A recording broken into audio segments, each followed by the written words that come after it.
infancia llegan a desarrollar enfermedades en nuestro medio. Algunos por cultura los vamos a nombrar, pero no como lo que vamos a estudiar, aquellos que sí son importantes en nuestro medio.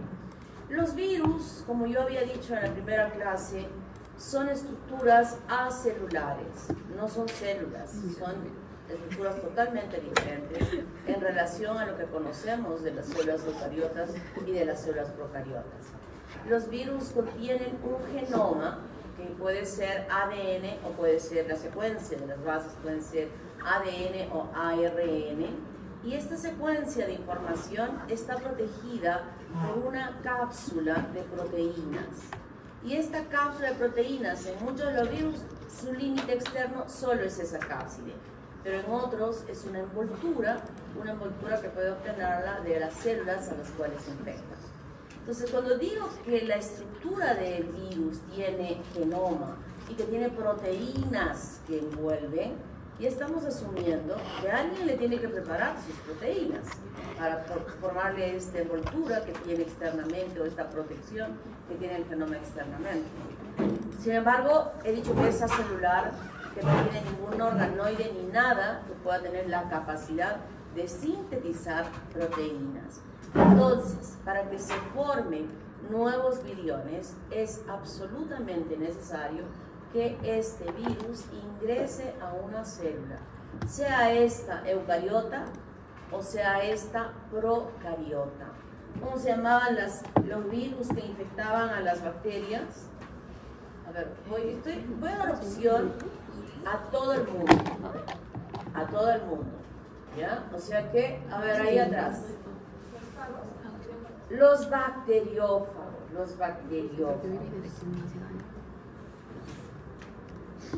Quiero que todo el mundo se lleve siquiera 0,5 y no algunos cuantos, 3 puntos, 4 participaciones, porque ya se han quejado, ¿no? Ustedes que son quejosos, sección A. ¿Cómo te llamas, niñas? Valeria Pacompía. Me dices tu apellido primero. Después tengo los nombres. Entonces, son los bacteriófagos. La célula, a pesar de que la célula de la bacteria es una célula procariota, que habíamos dicho que tampoco tiene organoides, sin embargo tenía estructuras importantes que tenían la capacidad de sintetizar proteínas, ¿no? Y por eso es que los virus podían meterse dentro de estas células. Pero nosotros tenemos todo.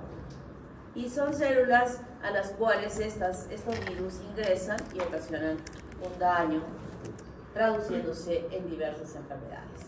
Esta es la estructura de un ejemplo de un virus. Este es el virus del HIV. Estructuralmente está, o sea, así se le ha visto en la microscopía electrónica, y esta es la imagen que se ha obtenido de ella. Internamente este virus tiene dos partes de genoma lineales. Además, ya tiene internamente una enzima que se llama la enzima transfertasa. Y externamente está rodeada de estas proteínas que son la cápside. Y superficialmente esta cápside tiene una envoltura que la obtiene de la membrana citoplasmática de la célula a la cual infecta. Y externamente en su superficie están estas espículas que son proteínas, glicoproteínas. Entonces, cuando estamos viendo la estructura del virus, miren, tiene proteínas acá, tiene proteínas acá, tiene una proteína en aquellos virus que tienen envoltura que une la cápside con la envoltura. Esta es la envoltura que he dicho que la puedo obtener de la membrana citoplasmática, pero entre esta cápside y ella hay una proteína, que también es proteína. Entonces, todas estas proteínas, todos estos componentes de la estructura del virus van a ser sintetizadas dentro del citoplasma o dentro del núcleo de la célula a la cual está infectando. Entonces, esta es la estructura del virus del HIV. Y estas espículas que nosotros estamos viendo acá, que son proteínas, son muy importantes porque en la primera fase de la patobiología de este virus, lo que hace primero es que esta espícula se adhiera a un receptor específico, que es una proteína, en la membrana citoplasmática de la célula a la cual va a infectar. Tiene que haber esto, la absorción, que se pegue en un receptor y esta espícula. En el caso de esta espícula, ¿cuál es el receptor? Es el receptor CD4 que se encuentra en los linfocitos. En los linfocitos CD4, ¿verdad? Porque este virus solo infecta los linfocitos CD4 porque allí está este receptor. ¿Cómo te llamas? Pastor Sonco. Ahí nomás Pastor Sonco, no más. No más participación. ¿Está claro? Y esto es específico. O sea, un virus de la hepatitis puede infectar una neurona. ¿Puede o no puede? No puede, no puede. Mire, ahí encontramos una diferencia entre lo que son los virus y lo que son las bacterias. Las bacterias infectaban por todo lugar, no había célula que no le pudiera ser facilitada en algunos tipos de bacterias. O sea, ahí no había un tropismo especial entre el estafilococo. El estafilococo solo infecta el hueso. ¿Es verdad? No es verdad, porque puede infectar N tejidos, ¿verdad? En cambio, los virus tienen un receptor específico.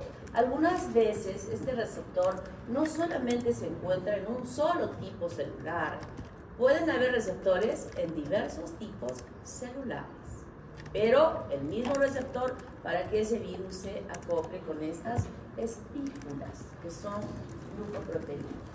Entonces la cápside, que es la envoltura de proteínas que recubren al genoma, está formada por capsómeros. Es como que este fuera un virus, ustedes fueran el genoma agarraditos de la mano dentro de este aula. Las paredes se llaman capsómeros. Y los capsómeros están formados por protómeros. ¿Cuáles serían los protómeros en esta clase? ¿Qué hay acá? Ladrillos. Entonces los ladrillos son los protómeros que en conjunto forman los capsómeros y los capsómeros en conjunto forman las cápsides, que es el recubrimiento de proteínas para el genoma que se aloja en su interior. Y la disposición de la cápside tiene varias, puede ser helicoidal, puede ser icosaédrica o puede ser compleja.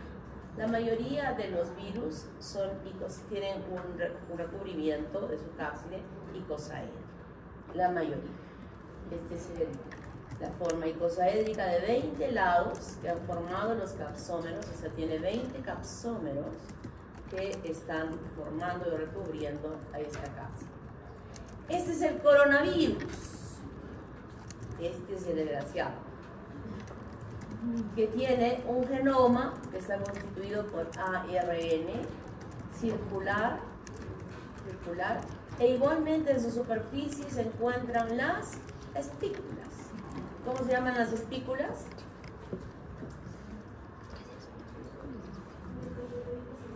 Sí, ¿qué se llama en el caso del coronavirus? Creo que era Spike. ¿Pero qué nombre tenía? Spike, ¿qué? Era Spike de S. Spike, ¿verdad? ¿Cómo te llamas, niña? Castro. Y pregunto, ¿cuál es el receptor del Spike? Tú ya tienes. ¿Cuál es el receptor? Por cultura lo han escuchado 800.000 veces en la televisión, en la radio. Claro que cuando estaba en tercero de secundaria en la pandemia, ¿no? Tercero, estaban sonceando ahí. ¿Qué será eso? ¿Interesados en estudiar medicina desde ese momento? ¿Sí? ¿Sí o no? No, todavía no. Qué horror. Yo sabía que iba a estudiar medicina desde que estaba en jardín. ¿Cómo se llama? Creo que es AC2. AC2. Muy bien, AC2. Pero creo que tú ya tienes completitas tus participaciones. No sé. ¿Cómo te llamas? No, por si acaso, con Dori Arias. No estoy segura, doctor. Ya estás completita con Doriales. Y no se ceden las participaciones ahora.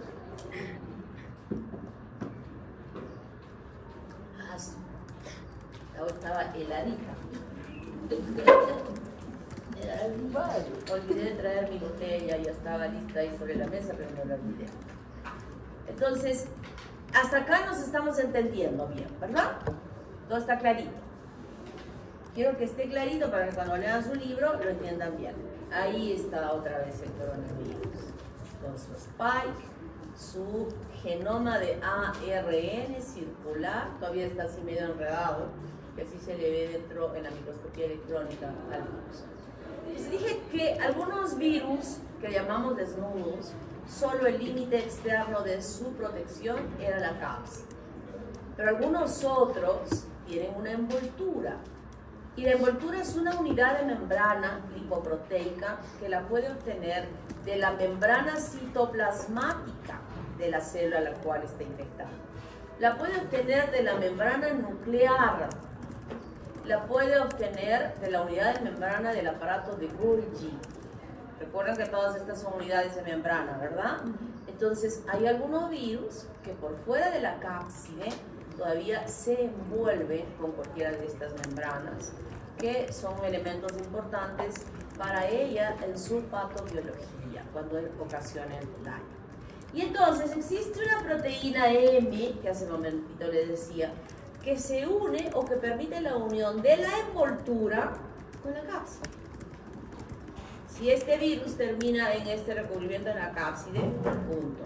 Pero si es que hay un virus que tiene envoltura, que va a ir acá, aquí se va a formar una proteína que una la envoltura con la cápside, proteína M. Y sobre la superficie, ojo, ya sea de la envoltura o ya sea de la cápside, están presentes estas espículas, que son glucoproteínas, como dije hace un momentito, son aquellas específicas que van a permitir que el virus se adhiera a un receptor. El receptor es una proteína que se encuentra, en la superficie de la membrana citoplasmática de la célula a la cual va a infectar. Entonces, este es el spike proteína. ¿Dónde está la información para la síntesis de esa proteína? En el genoma de ese virus, ¿verdad? Cada espícula es absolutamente diferente de virus a virus y a virus y a virus y a virus. O sea, no hay ninguna similitud. Y todos los componentes de este virus, todas esas proteínas que hemos dicho, esas proteínas, esos protómeros que han formado los capsómeros, etcétera, todas son estructuras antigénicas totalmente desconocidas para ese huésped. Y cada virus tiene su propia cápside que es totalmente específica y diferente de cualquier otro virus. Miren lo que digo, ¿eh? Y es más, para que lo entiendan mejor, sabemos que existen los virus de la hepatitis, ¿verdad? A, B, C, D, etcétera, etcétera, etcétera, etcétera. ¿Cuál es el tropismo de estos virus? ¿A dónde van a infectar? A los hepatocitos. Ocasionan el mismo cuadro clínico, todititas, pero todititas son diferentes antigénicamente y estimulan en forma diferente una respuesta inmunológica específica para los antígenos de cada virus de la hepatitis que está ocasionando un solo cuadro clínico. Sin embargo, son diferentes. Y si me vacuno contra la hepatitis B, solo me estoy vacunando contra la hepatitis B. No me protege ni contra el A, ni contra el C, ni contra el D, ni contra nadie. ¿Está claro? ¿Sí? Muy bien.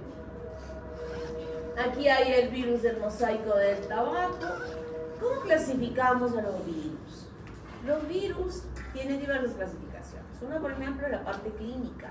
En un solo grupo, el libro de Mings en microbiología, por ejemplo, clasifica aquellos virus que son responsables de ocasionar meningitis o encefalitis, otros que son responsables de ocasionar problemas digestivos, y así orientados a los cuadros clínicos. Entonces yo creo que el mejor orden es el que nosotros empleamos para clasificarlos, y es en relación al genoma que tiene el virus. Es decir, si su genoma es ADN o si su genoma es ARN. Entonces, en este cuadrito, nosotros estamos dividiendo arriba virus ADN y aquí virus ARN. En esta semana vamos a hacer clases sobre el Papoviridae.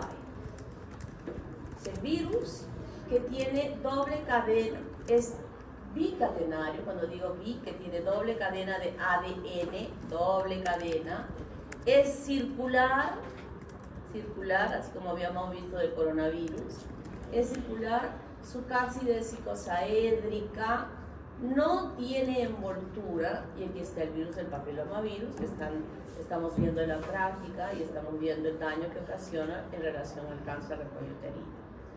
Hemos puesto estos virus, porque tienen que incluirse dentro de su preparación, de su trabajo de responsabilidad social, que lo vamos a hacer en la segunda semana de la tercera fase. Entonces, ustedes ya deben tener todo el material. Imágenes. Solo vamos a sumar para la tercera fase el virus del HIV, para que sume esos botitos a su PPT.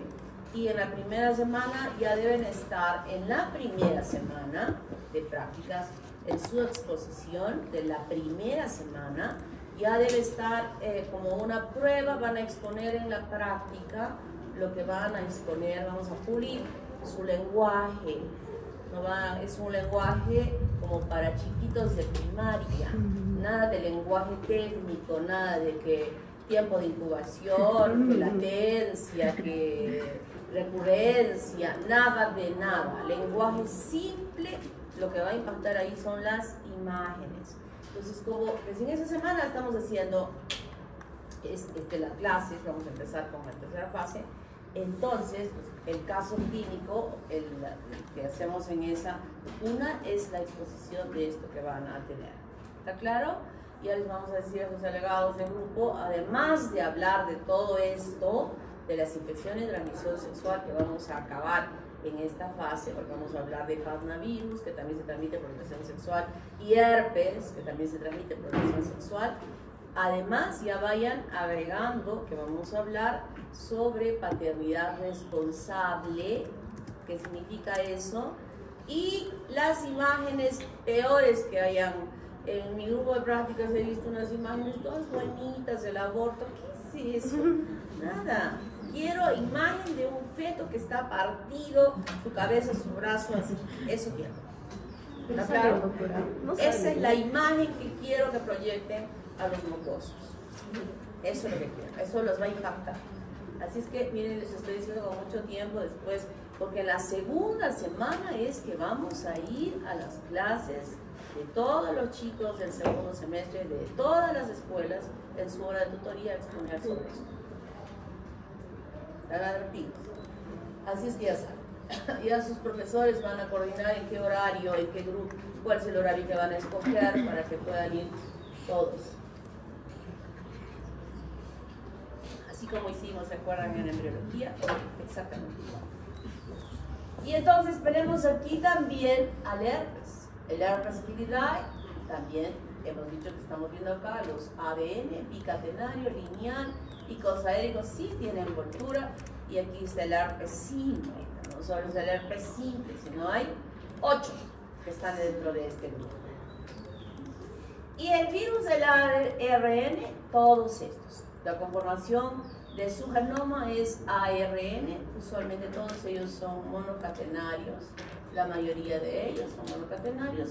Y aquí está Retroviridae, que es el que vamos a ver. ARN monocatenario lineal de polaridad positiva diploide, porque tiene 2 segmentos. Icosaédrico sí tiene envoltura, y es el virus del VIH. Esto vamos a empezar con en la segunda en la tercera fase para que se complemente ya todo nuestro trabajo. Pero todos estos los vamos a estudiar, a todititos. Entonces, en la aplicación empírica creo que ya quedó entendido lo que significaba absorción, ¿verdad? Absorción. Espícula, proteína de recepción. Luego que se ha producido esto, va a suceder la penetración.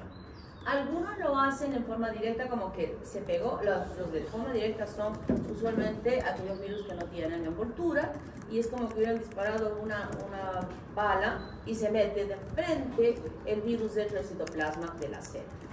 Otros virus desnudos también, es decir, solo con cápsida, lo hacen por endocitosis, que también se llama viropexia, donde se pega al receptor y la membrana citoplasmática de la célula le envuelve y hace que entre como un fagosoma dentro del citoplasma de la célula. Y la otra forma es la de fusión. Esto sucede en aquellos virus que tienen envoltura, donde luego que se ha pegado, las membranas se unen entre ellas, se abre un canal y por él ingresa el virus ya solamente con la cápsula. Entonces, tenemos estas formas de ingreso dentro del citoplasma de la célula. Luego que ha ingresado, se produce la decapsidación. ¿Qué es la decapsidación? El retiro de todas las proteínas que están protegiendo al genoma y ahora el genoma queda libre, completamente libre en el citoplasma de esa célula. Libre, permitiéndole que a partir de esa información primero se replique un genoma, el que entró, uno, y a partir de él empiezan a formarse nuevos y nuevos y nuevos y nuevos y nuevos genomas. La información del genoma que lleva la información de la síntesis de todas las proteínas, de la cápside, de las proteínas del spike, de las espículas, de todo ello, igualmente utilizando todos los organoides necesarios para su síntesis, empiezan a sintetizarse. O sea, full, ladrillitos, ladrillitos, ladrillitos, y empiezan a formarse los capsómeros y luego ya está todo listito. Todo listito. Las espículas, las proteínas de las espículas ya están listitas. Algunas estarán saliendo fuera del citoplasma de la célula, cubriendo la superficie de la membrana. Se van poniendo las tachuelitas. Otras no, otras ya en el ensamblaje dentro del citoplasma estarán colocándose también estas espículas en la superficie de la cápside, aquellas que no tienen envoltura. Entonces, todo ese proceso importante es que se va a producir en la elaboración, el metabolismo de la formación de él. Miren estos receptores, que los vamos a estudiar nosotros a toditos ellos. Citomegalovirus, su receptor es el beta-2 microglobulina. El citomegalovirus no solo infecta una célula, infecta diversas células en el organismo. Significa que esas células a las cuales se infecta y va a ocasionar daño tienen este receptor. El herpes simple 1 y 2, su receptor es EGF. Y este se encuentra en las mucosas fundamentalmente. Se encuentra en mucosas fundamentalmente. El virus de la rabia, su receptor es postsináptico de acetilcolina, porque es un virus que afecta a las fibras nerviosas. El virus del coronavirus, ya nos han dicho, receptor ECA2. ¿Y dónde se encontraba ECA2?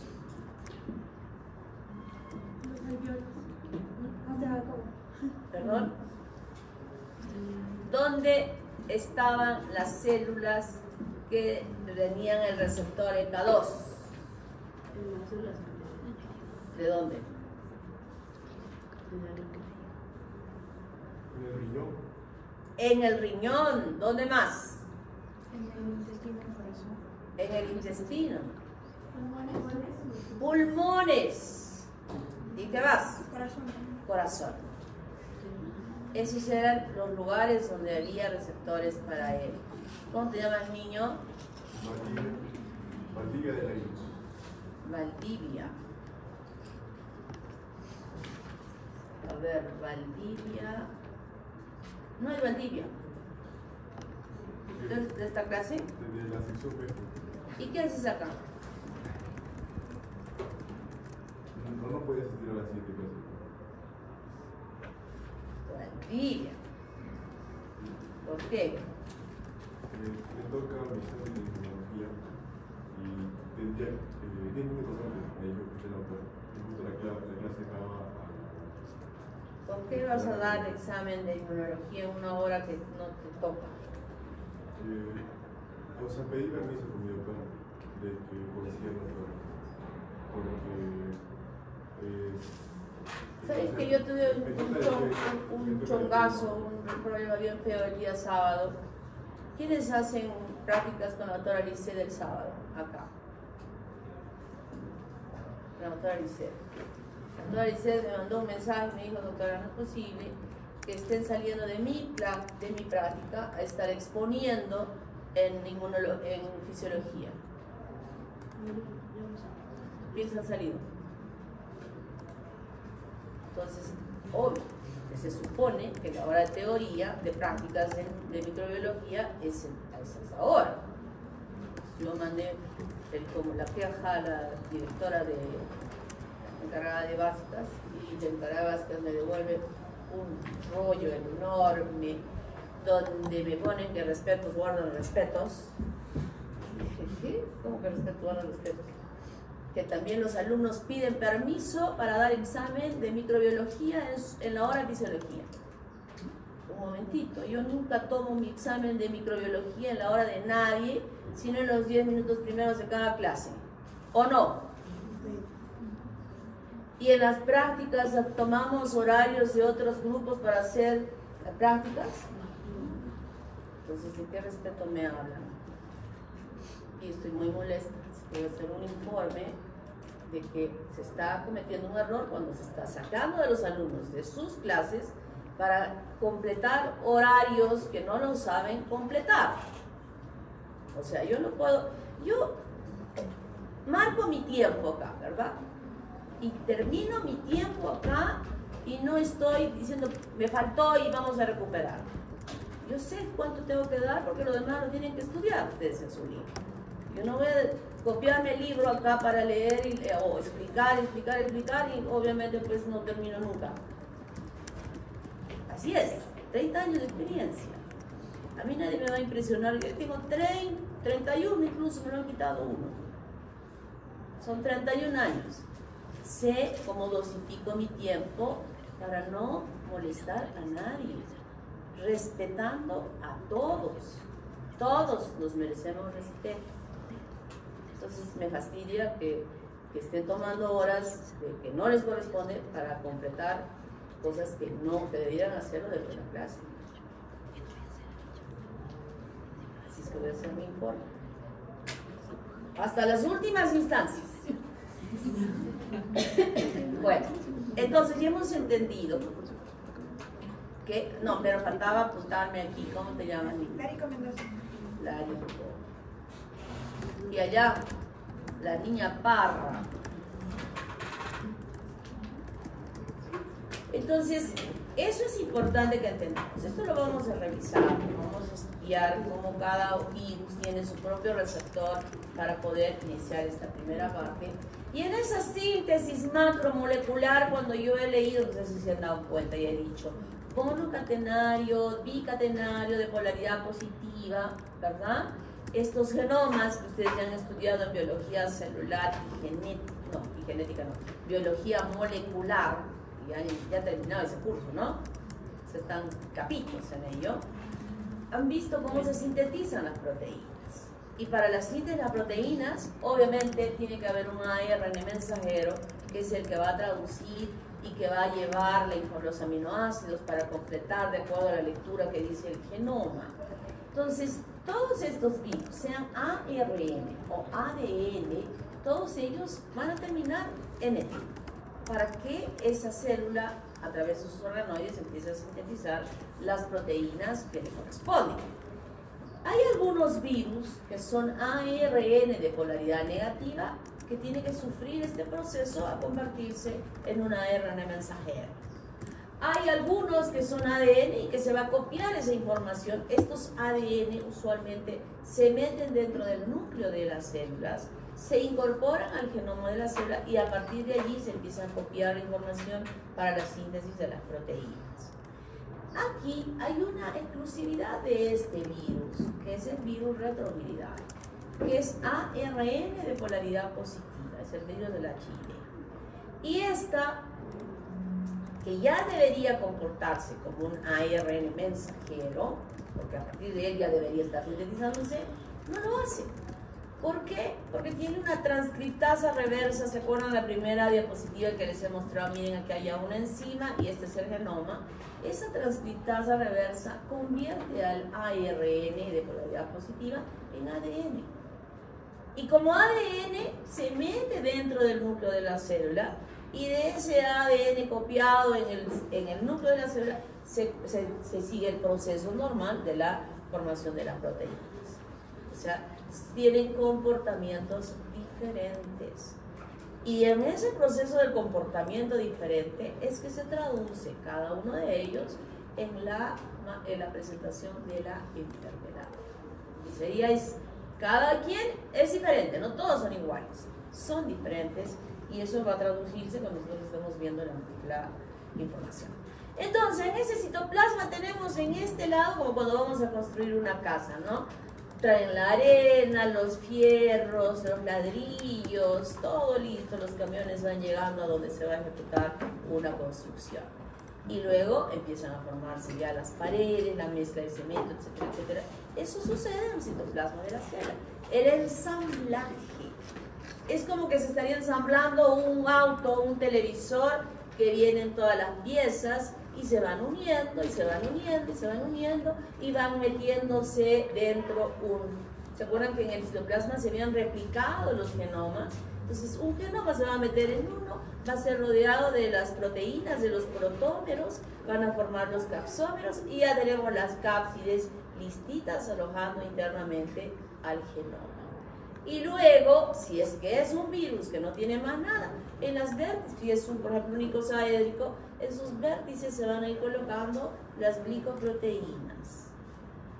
Pero si es en envoltura, esas proteínas salen disparadas, si es que es membrana citoplasmática hacia el exterior, y allí es que se va a meter y se va a liberar el virus. La liberación del virus sucede por diferentes mecanismos. Algunos destruyen completamente cuando ya todo está ensambladito y bonito. Esto sobre todo sucede en los virus que no tienen envoltura. Ya está todo el citoplasma de la célula llena de viriones. Explota la célula por la presión y todos los viriones salen liberados fuera con todo el potencial de infectar nuevas células. Pero otros no, estos que tienen envoltura y que todavía han tomado la parte de la membrana citoplasmática, no. Ellos poco a poco son liberados, manteniendo la integridad de la célula. Pero llega un momento en que ya no hay integridad y la célula sucumbe y es destruida en el tiempo. Por ejemplo, virus del HIV. Virus del HIV, como vamos a estudiar más adelante. Aquí hay un ejemplo de todo lo que he dicho. Este virus, que tiene la forma de una balita, es el virus de la rabia. Este. Entonces, primero se va a adherir a su receptor. Estas cositas celestitas que ven ustedes acá son sus espículas. Se adhiere, penetra, se decapsida, el genoma queda libre, empieza a haber replicación, hay una transcripción. Todo el material está siendo preparado. Miren, aquí en la membrana citoplasmática y hay estos de color verdecito, esmeralda, que son las espículas que van a quedar en la superficie. Se está ensamblando, se ensambla, ahora ya está ensamblada la cápside y empuja la membrana citoplasmática para darle su formita y ahora es liberado el virus hacia el exterior. Ese es el proceso que todas nuestras células con nuestros organoides van a hacer que ese virus tenga todo ello. En la patobiología de la infección viral va a haber una vía de ingreso, que es la misma que hemos estudiado en relación a las bacterias. La misma, ¿verdad? Por vía oral, por vía inhalatoria, por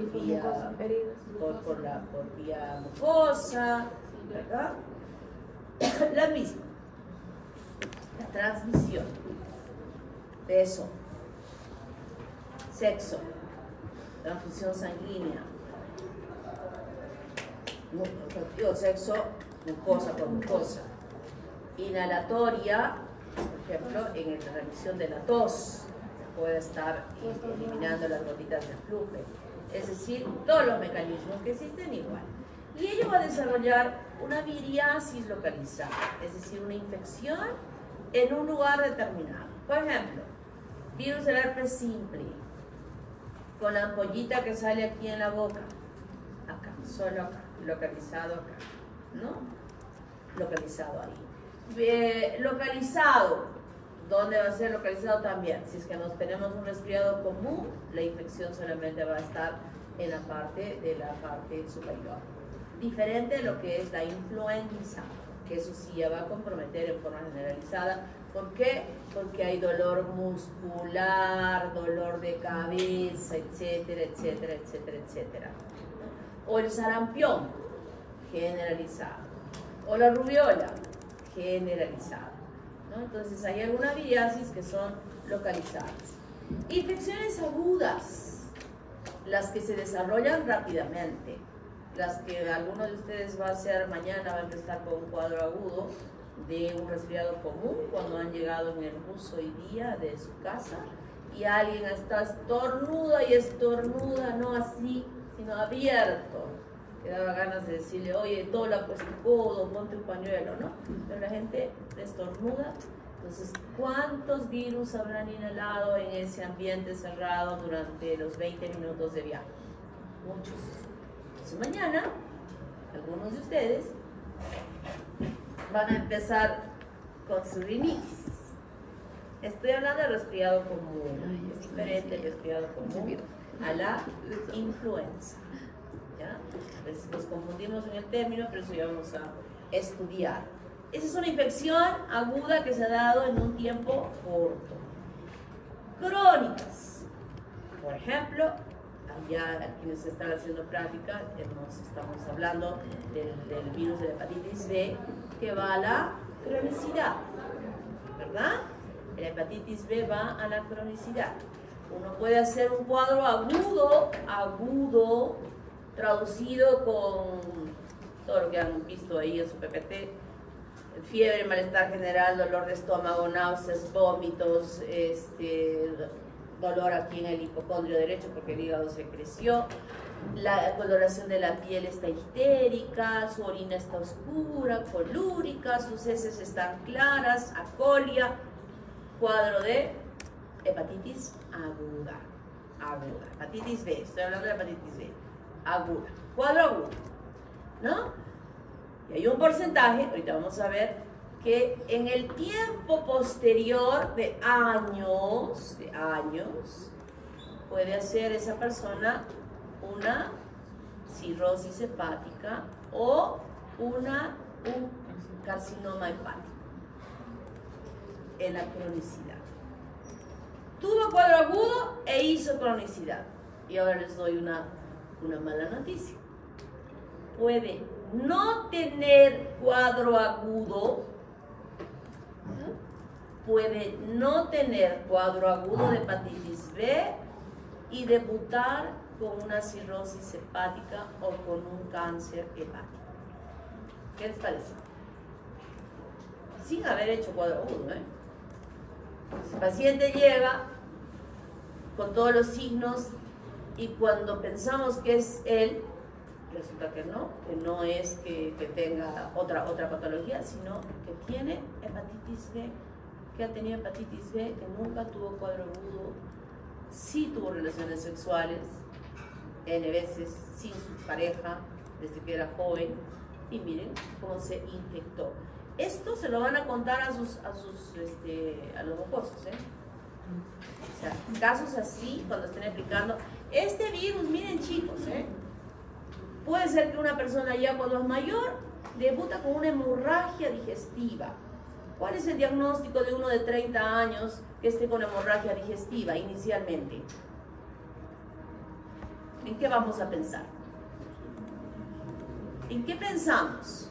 30 años, hemorragia digestiva. ¿Cuál es nuestro primer diagnóstico?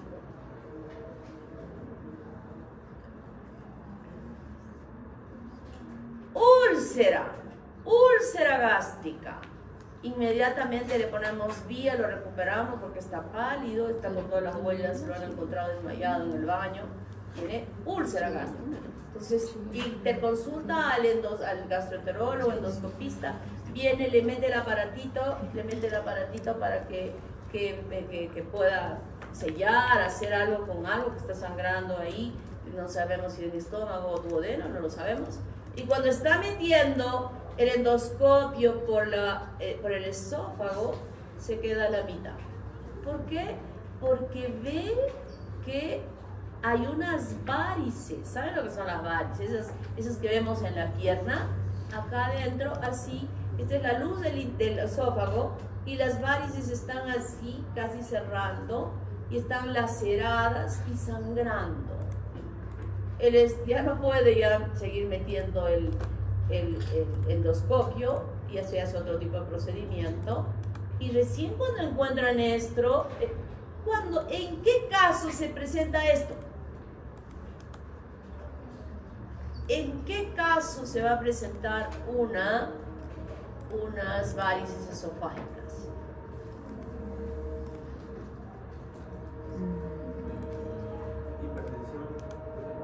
Hipertensión,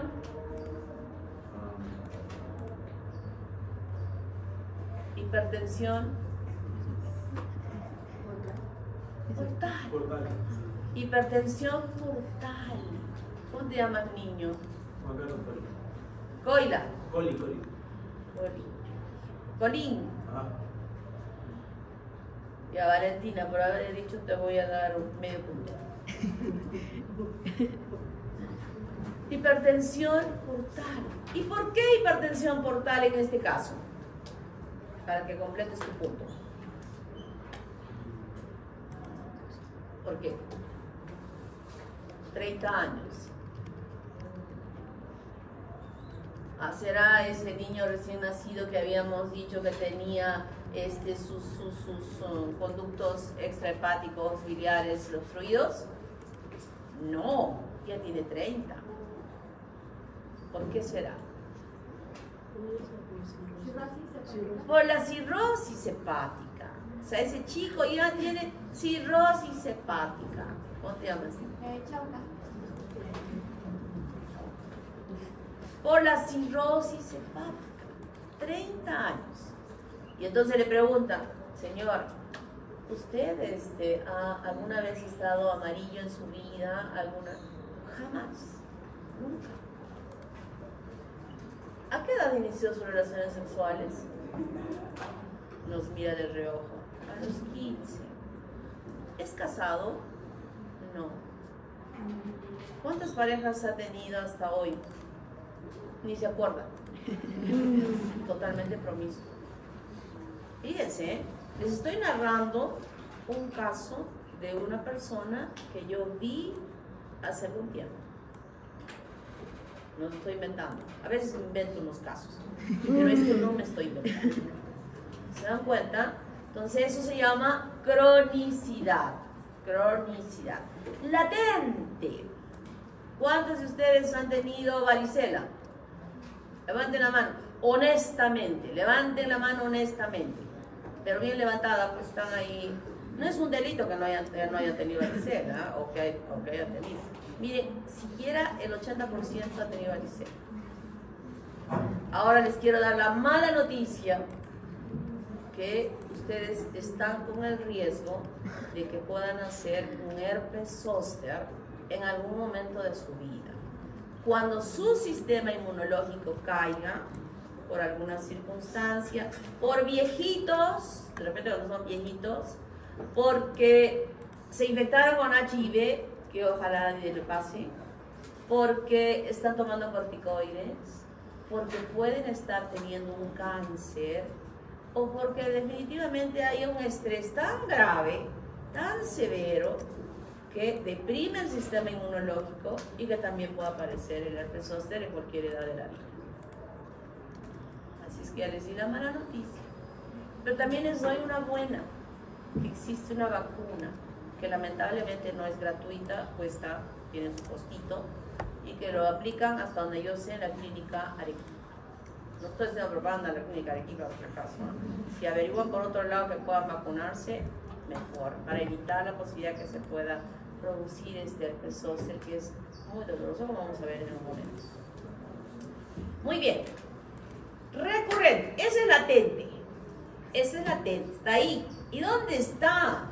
O sea, esos virus que ustedes les han producido sus ampollitas, esa no desapareció.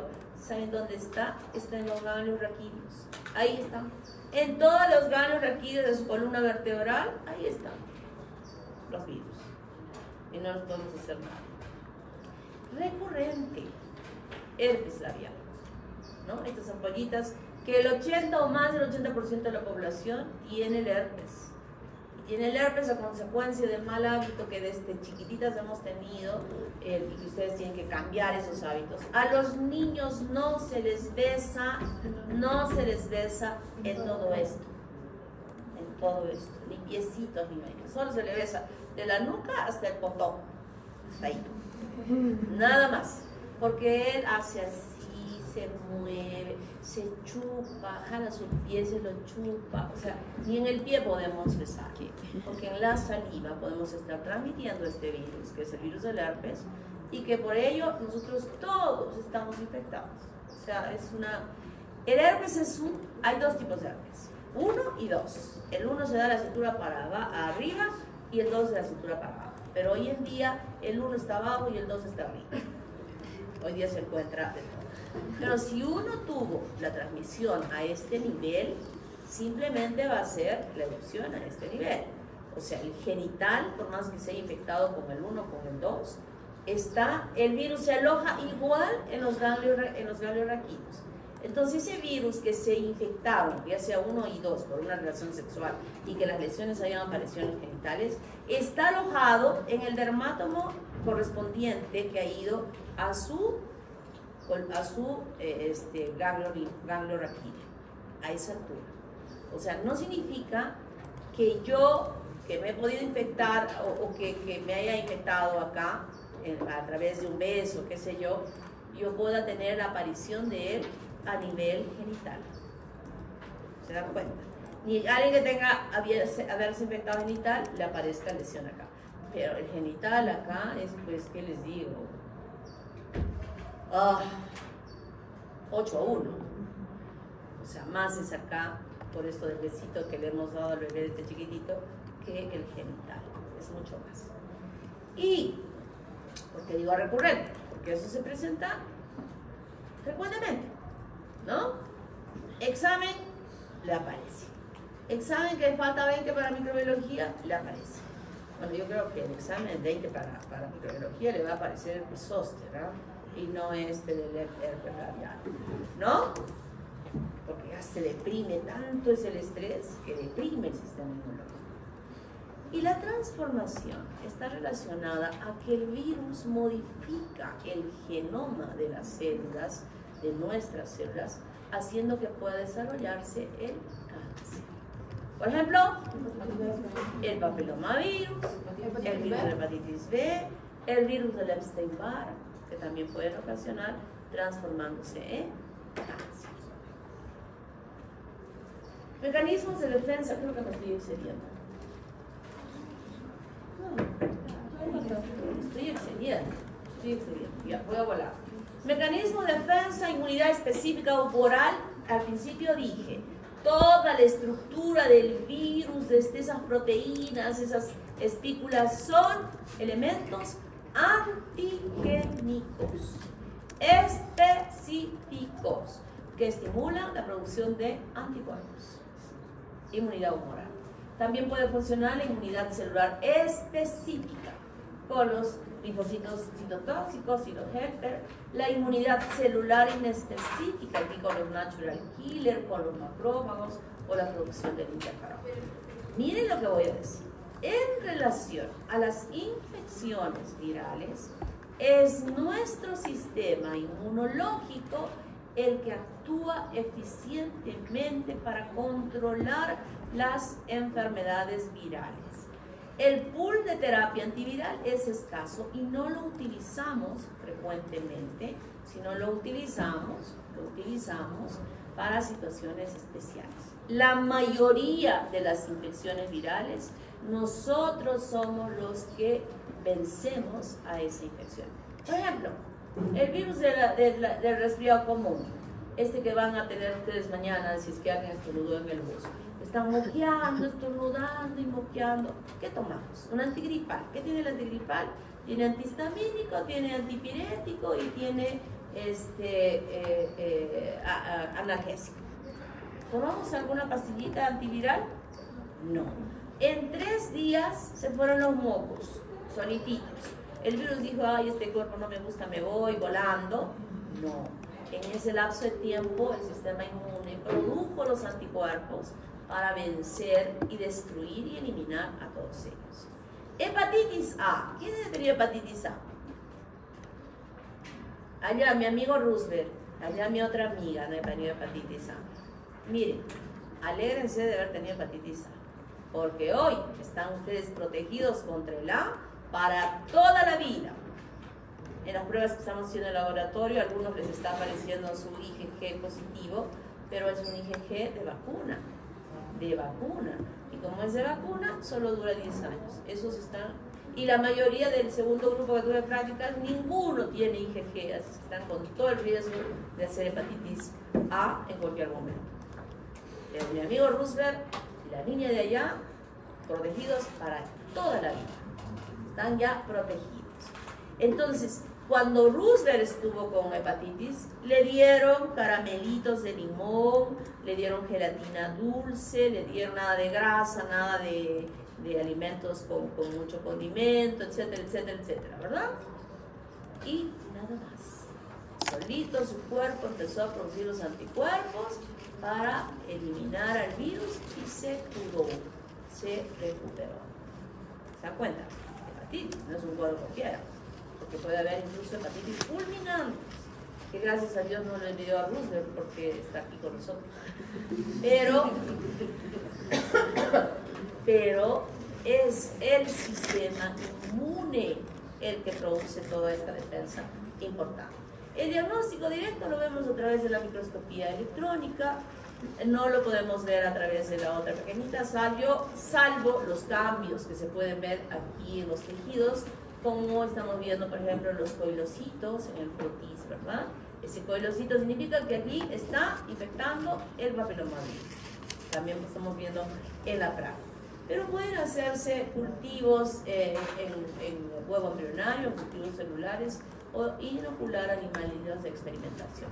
Pero para ya la detección viral específica, es PCR. ¿Se acuerdan cuando estuvimos con el COVID? O sea, la confirmación de que uno estaba infectado era el PCR, que al principio estuvo un poco caro, pero después ya empezó a bajarse, por la gran cantidad de pruebas que la gente solicitaba, ¿no? O sea, para el COVID hemos estado confirmando con PCR. O sea, se tienen los primers y en base a esa información de los primers se puede elaborar. Pero lo más importante para nosotros es el diagnóstico indirecto. El diagnóstico indirecto, porque con él, en la serología, buscamos el diagnóstico de todos los virus. Y sabemos si están en la fase aguda o si están, como ejemplo, le hemos encontrado a Roosevelt, IgG. Se le hemos encontrado esto, que significa que él ha tenido y que está protegido para que no lo vuelva a tener. Y hay algunas que les han salido IgG también en uno de mis grupos, sí, pero están protegidas ahorita por su vacuna. Pero después de un tiempo ese IgG va a desaparecer. Ni en Roosevelt ni en la niña no va a desaparecer jamás su IgG.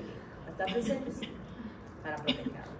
Entonces, estos estudios son muy importantes que nos ayudan a nosotros ante una sospecha clínica confirmar confirmar y rápidamente. El tratamiento antiviral, como les dije, no es amplio. A veces se están incrementando nuevas drogas. En el caso de la influenza, ¿cuántas veces tenemos? Yo hablaba del resfriado común, ¿verdad? Ahora hablo de la influenza. Esos que nos viene con dolor muscular terrible, sin ganas de venir a la U, con dolor de cabeza, del cuerpo, nos duele terrible. Eso es influenza. Eso es influenza. Pero aún para eso, solo tomamos antigripales. Salud. ¿Es estornudo? No voy a ir a mi araña acá. Aplasta con el dedo. Estás igual que mi esposo. Una araña así. Pero mátala. No puedo matar a la araña. Yo agarro la escoba, la abajo y la piso. Sanguinario. Pero cuando hubo la epidemia de la influenza, hace años, usamos amantadina y la amantadina para aliviar porque las complicaciones se venían y moría mucha gente, ¿no? Una droga que usamos frecuentemente, aciclovir, para el herpes labial. Si uno no se cura el herpes labial y se echa isodine, alcohol yodado, todas las bromaditas habidas y por haber, 1 semana, 2 semanas, 3 semanas, sigue ahí la ulcerita que se ha formado. Entonces para eso hay una cremita de aciclovir que hace como unos 10 años o más tal vez costaba la cremita 100 soles. Hoy día la cremita creo que cuesta 8 soles. Pero para hacer que en 2 días se seque todo esto que podría durar semanas, aciclovir en tabletas, ¿no? El aciclovir en tabletas es buenísimo para corregir. Aquí hay otras drogas que también se emplean para el herpes, como tópicamente, para poder colocarse en el labio, pero lo mejor para tratar esto y acortar el tiempo de la molestia es la medicación. Lo que sí se usa, y bien, y se usa muy bien, en algunas explicaciones que voy a dar, hay algunas drogas que empleamos en ciertas situaciones de infecciones virales, pero lo que sí se usa es para el HIV. Para él sí tenemos un programa del SIDA, así como hablaba yo del programa de la tuberculosis, hay un programa del SIDA que que el gobierno lo subvenciona tanto en el Ministerio de Salud como en el Seguro Social, porque es tan caro que es imposible que una persona pueda mantenerse pagando su tratamiento. No lo podría hacer. Entonces este apoyo hace que la gente sí tome su medicación, y hoy en día decimos, así con toda certeza, el virus del HIV no mata. ¿Por qué? Porque con esta medicación hemos logrado disminuir la carga viral, incrementando la carga de células de defensa, y esta persona se va a morir de cualquier cosa menos de la infección del HIV. Ejemplo nomás así clarito que lo tenemos es la chola chabuca. ¿Cuántos años tiene la chola chabuca que está con SIDA? Quiera unos 30 años o más, ¿verdad? Y la vemos muy bien, y ella va a morirse de otra cosa, de viejita se va a morir, pero no por su infección, porque su medicación está manteniendo a raya la carga viral en un límite que no ocasiona.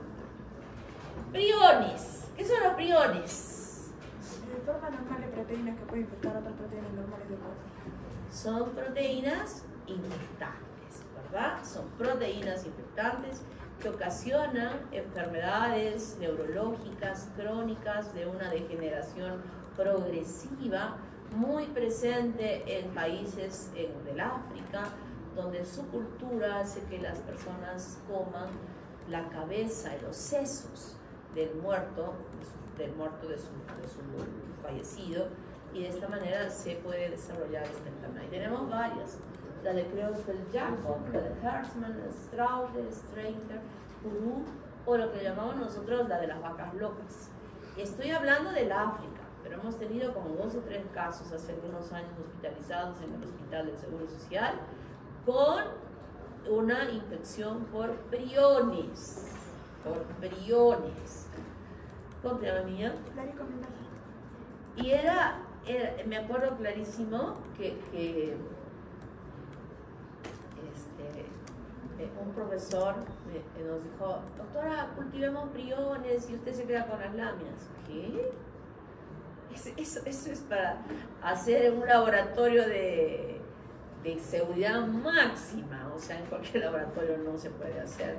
No querían hacer en el seguro y querían que aquí en la universidad trabajamos. Les dije, no, yo quiero vivir, no es un riesgo. ¿Preguntas? ¿Ninguna? ¿Está clarito todo? ¿Sí? Clarito. Miren, esto ya no hay que les voy a tomar examen de la semana. Esto ya lo tienen que dar en el examen, en su examen.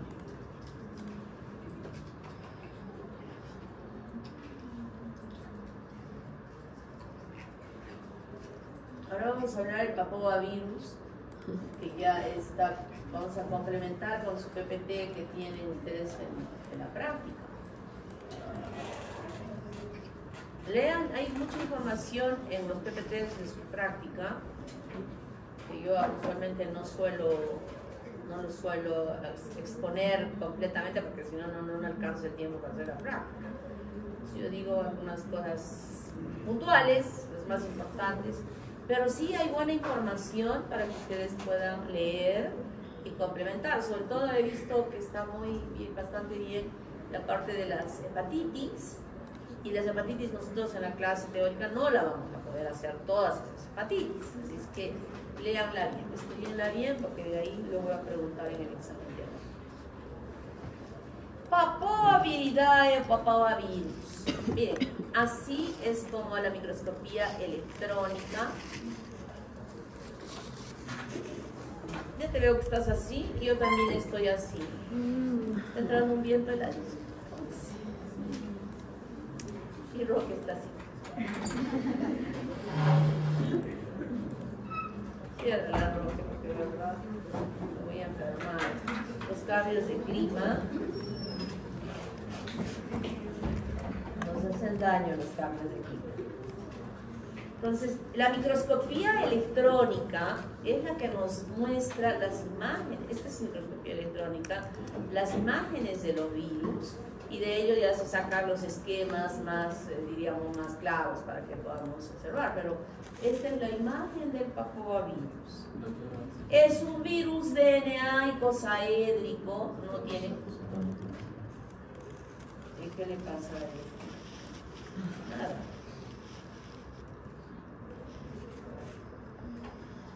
¿Se lo vio?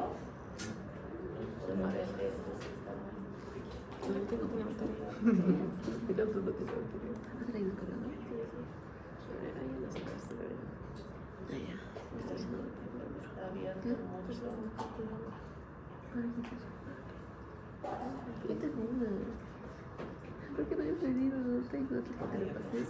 Ay, esto es un poquito comprado. ¿Qué te he comprado todavía? ¿Qué he comprado? Ahora sí, ¿no? Es un virus DNA, como ya lo hemos visto, bastante pequeño, mide de 45 a 55 nanómetros. Esta es la medida que vamos a usar en los virus, los nanómetros, que no son micrómetros, sino son nanómetros.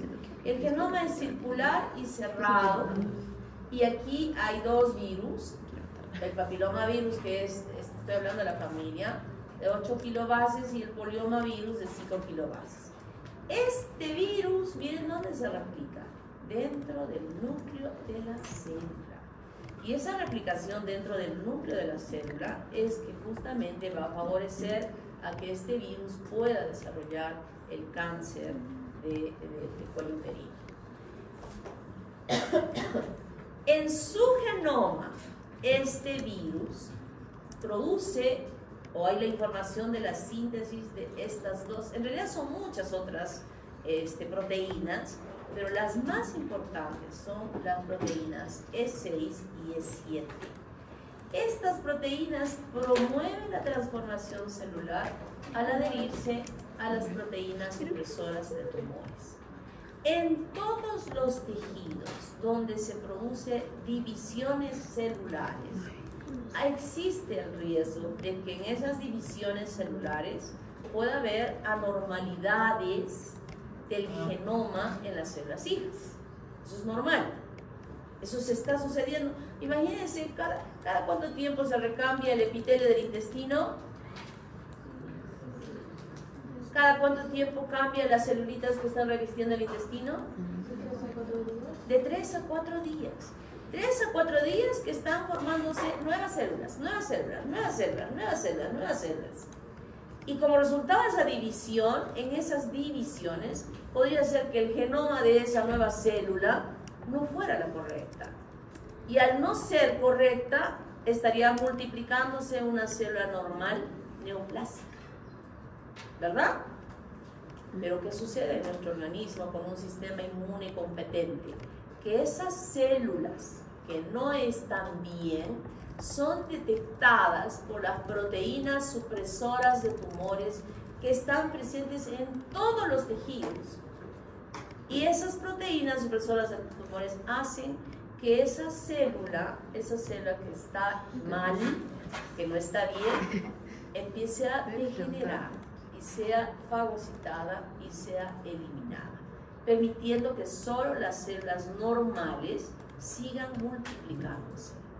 Entonces, en este caso, a nivel del epitelio, específicamente del cervix, va a suceder que estas proteínas E6 y E7, que son producidas, sintetizadas, formadas por la información del genoma del papilomavirus, puedan contrarrestar la acción de las proteínas supresoras de tumores que existen normalmente en ese lugar y promover que pueda desarrollarse el cáncer.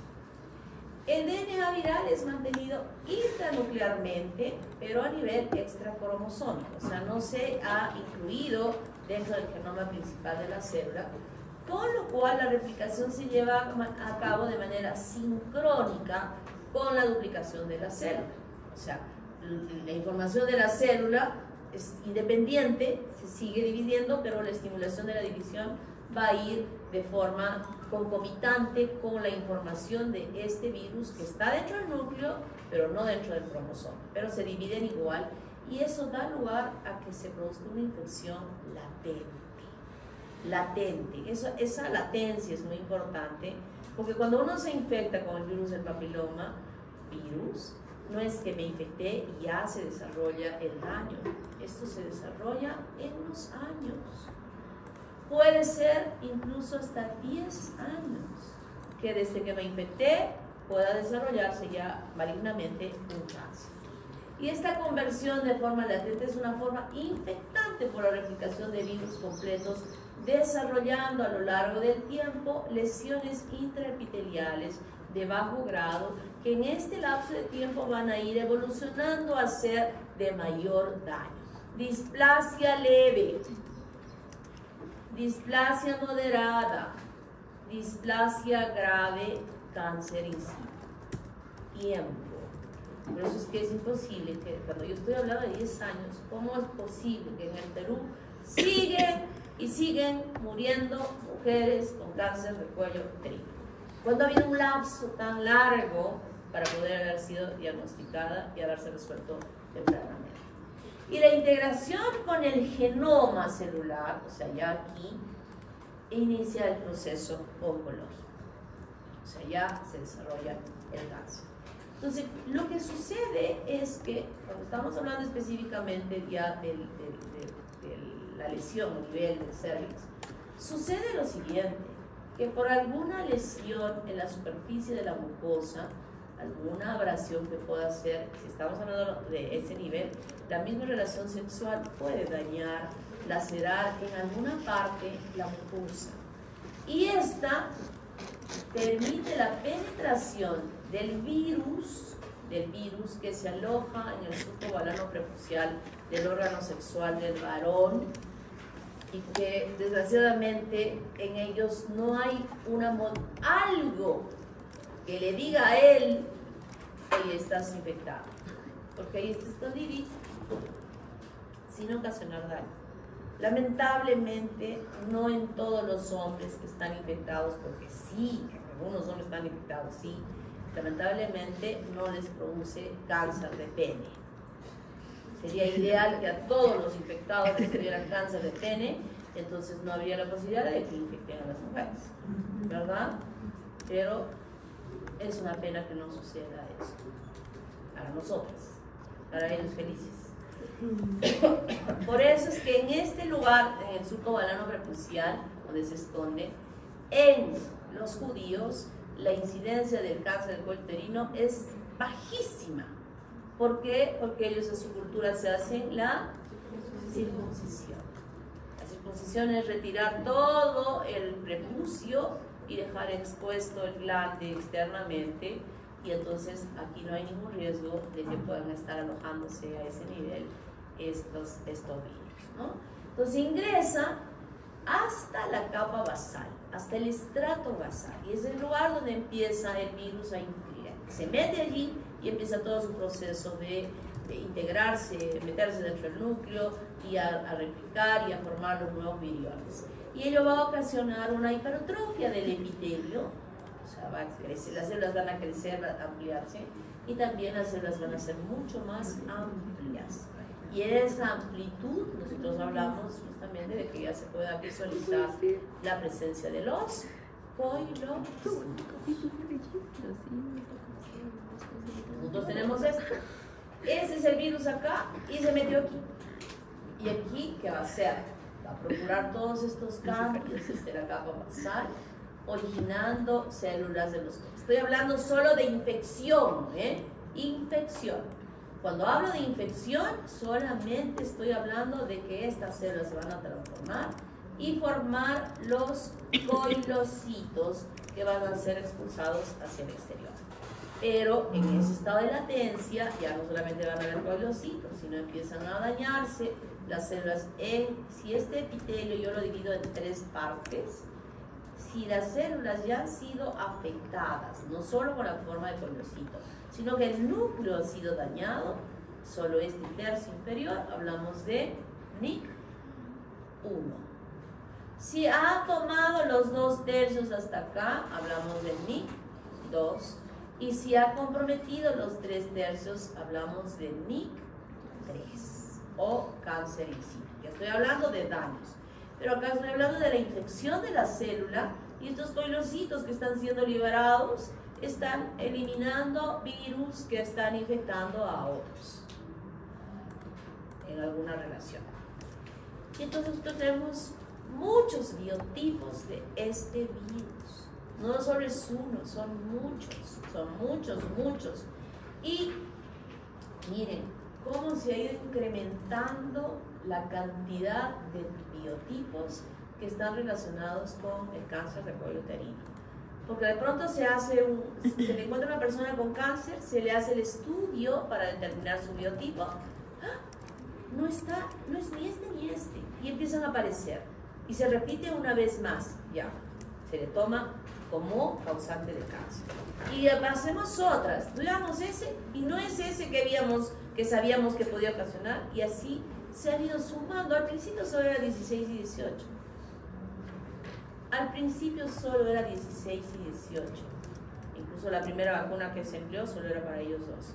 Luego se sumó 31 y 45, como los de alto riesgo. Otros probables, porque siguen apareciendo. Posibles carcinógenos, miren. La última vacuna, ¿para cuántos es? Para 9. ¿Y cuántos hay acá? Si contamos todos estos. Un montón. Claro que estos son los que con mayor frecuencia se presentan, o sea, están protegidos, pero no estemos olvidándonos de esto. Entonces, eso se lo vamos a decir a los chicos. Chicos, hay una vacuna que cubre a 9 de estos, que los protege para que no puedan desarrollar cáncer de cuello uterino, ya no que infectadito ni nada. cáncer, cuello uterino y ¡plá! Hay un cuello todo con cáncer, ¿no? O cáncer de pene y un pene así llenito con todo el cáncer. Miren, ¿ah? O sea, pobres ustedes que me muestren figuritas bonitas. Cáncer horrible. Ojo, solo son 9, pero miren. Y ustedes ponen esto de acá. Juntan toditos. Ni siquiera van a poner probables ni nada. Junten toditos. Miren cuántos hay. Que es posible que se puedan infectar. ¿Se dan cuenta cómo les va a llegar el mensaje a estos chiquitos? ¿Se encuentran? Hiperplasia focal, las verrugas orales, y respiratoria, el 6 y el 11, anogenitales, 6 y 11, esta respiratoria llega por hábitos sexuales de haber contaminado la vía oral con esta que produce el condiloma acuminado, diferente al condiloma plano que habíamos hablado en la sífilis, ¿eh? Condiloma acuminado. En la piel, ¿quiénes no han tenido verruga en la piel? ¿Nadie? Aparece y nos contagiamos a veces de agarrar en el bus de alguien que tiene una lesión, podemos contagiarnos, pero estos no van a causar jamás un cáncer, no son oncógenos, Entonces, en el cuadro clínico, el poliomavirus que habíamos visto al principio de esta familia produce leucoencefalopatía multifocal progresiva, pero no es muy frecuente. Y dentro de los cuadros, las verrugas planas comunes, las verrugas plantares, las verrugas anogenitales que se le llaman condiloma acuminado, las neoplasias intracervicales o el carcinoma cervical. Aquí están las verrugas en la frente. Condiloma acuminado, parece un coliflor, ¿verdad?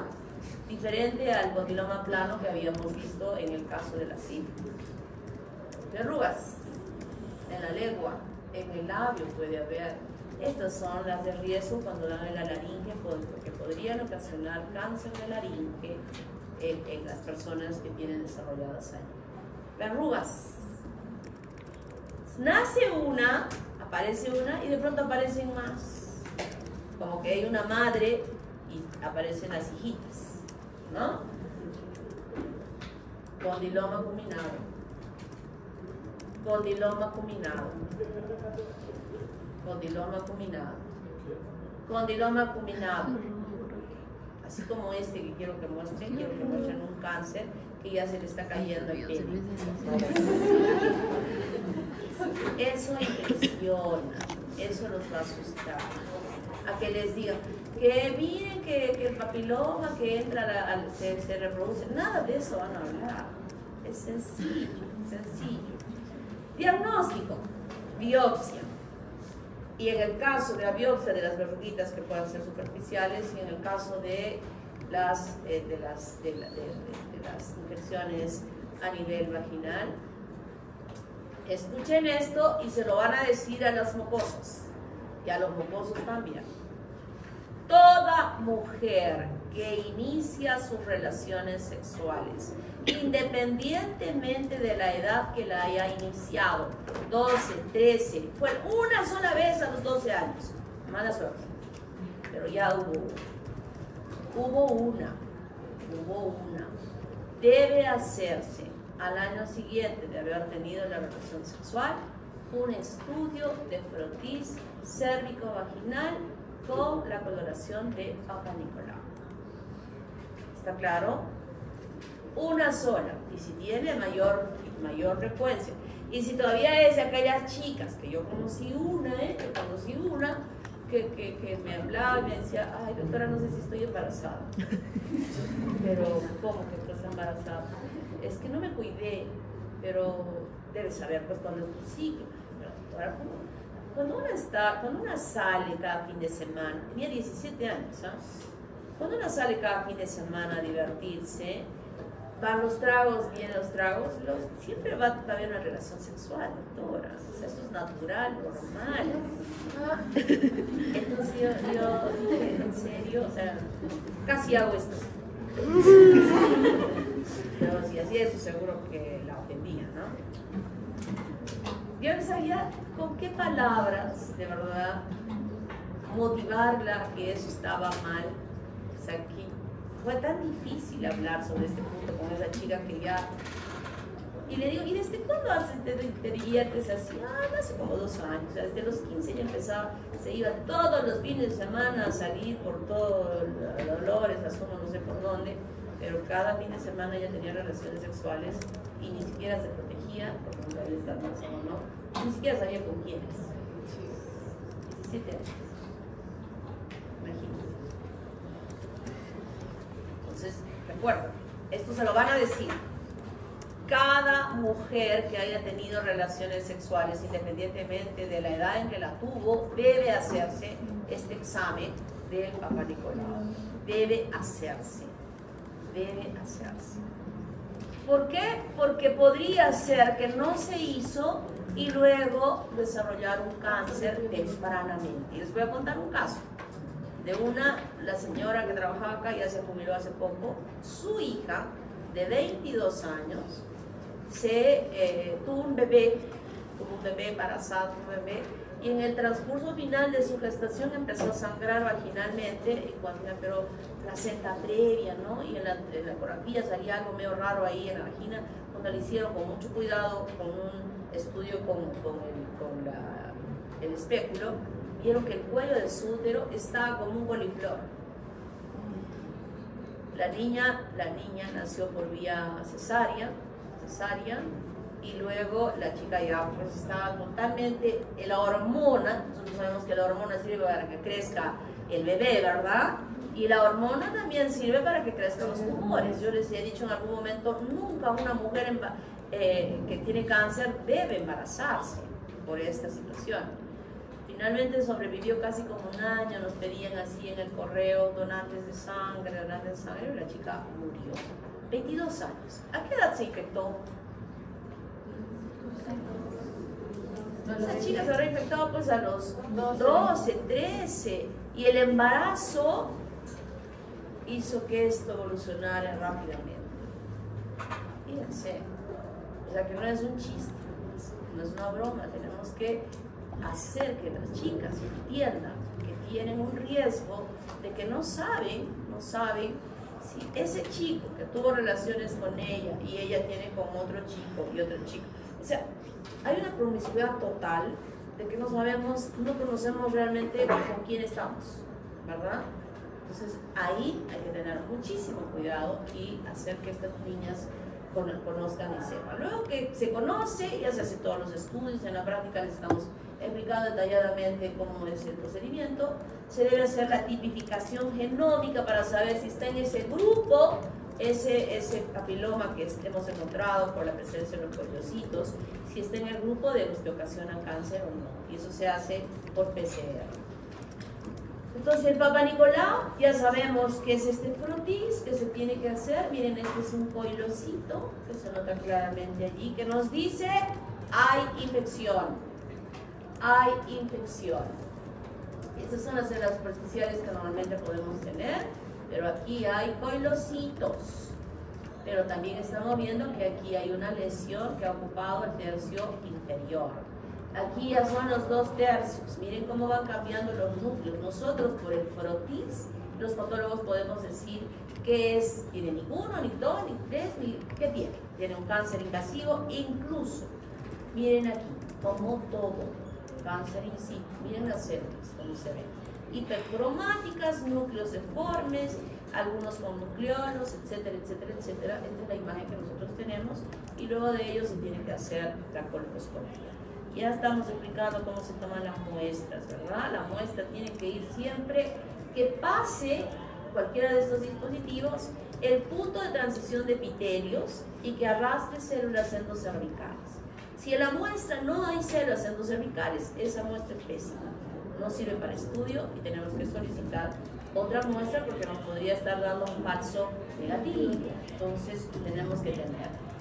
Y para ver mejor usamos la colposcopía, donde le pintamos con ácido acético, y esto que se ve de color blanco significa que aquí hay papilomavirus. Este color significa que hay papilomavirus y tenemos que hacer. Estas sí son imágenes buenísimas para mostrar a los chiquitos cuando ya estamos viendo un cuello. Así se veía el cuello de esta niña de la que murió, un cáncer de cuello uterino, ¿no? Esto ya es lo otro que incluso les estamos mostrando en la práctica. Hay un NIC3, pero no ha pasado la capa basal, es sencillo. Y el estudio ese que seguramente también les han explicado en su clase de la colonización puede ser diagnóstico y tratamiento, porque estamos retirando aquello que recién está formando. Pero en este caso, cuando ya pasa, ni siquiera está así, pero ya pasó la membrana basal y hay invasión. Y las terapias son diferentes, eso nos van a explicar en sus casos clínicos durante la práctica, ¿no? Esos son los criterios de Toki que lo empleamos en la patología para dar los informes de estudios anatomopatológicos. Y esto me interesa explicarles.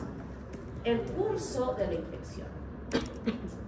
La persona se infectó en una relación sexual. Se infectó. Luego, el sistema inmune puede ser tan bueno que puede permitir la erradicación del virus. Lo destruye, lo elimina. Y esto yo les estoy diciendo en base a haber visto Papa Nicolau, donde sí habían pollocitos y después en un siguiente examen no había más pollocitos. Entonces, ese sistema inmune actuó bien. Hay persistencia viral, el sistema inmune puede seguir actuando eficientemente, pero igualmente puede actuar eficientemente y ser eliminado. Y ya va avanzando. LIE de bajo grado, donde en las clasificaciones últimas de Bethesda dice la presencia de la infección y el NIC1 LIE de bajo grado. Y evoluciona a un LIE de alto grado, donde están incluidos el NIC2 y el NIC3. Y luego avanza al cáncer in situ o al cáncer invasivo, ¿no? Entonces, este virus, cuando se ha integrado, como yo había mencionado, va a sintetizar estas dos proteínas, E6 y E7, que bloquean a la P53 y a la PRB, que son las proteínas supresoras de tumores. Y de esa manera desarrolla o evoluciona hacia el desarrollo del cáncer. Ojo, ese sistema inmune no es general, pero yo he visto un caso que desde NIC2, miren, NIC2 regresionó. Y eso es posible. Cuando nosotros, no solamente estamos hablando de cáncer, sino he dicho que estas verrugas, como decía mi profesor de dermatología, decía, tic te viniste, tic te fuiste. Porque a veces el procedimiento de la erradicación que se hace con láser, o con frío, o con calor, o con una cirugía, o con una serie de sustancias, pueden dejar cicatrices, ¿no?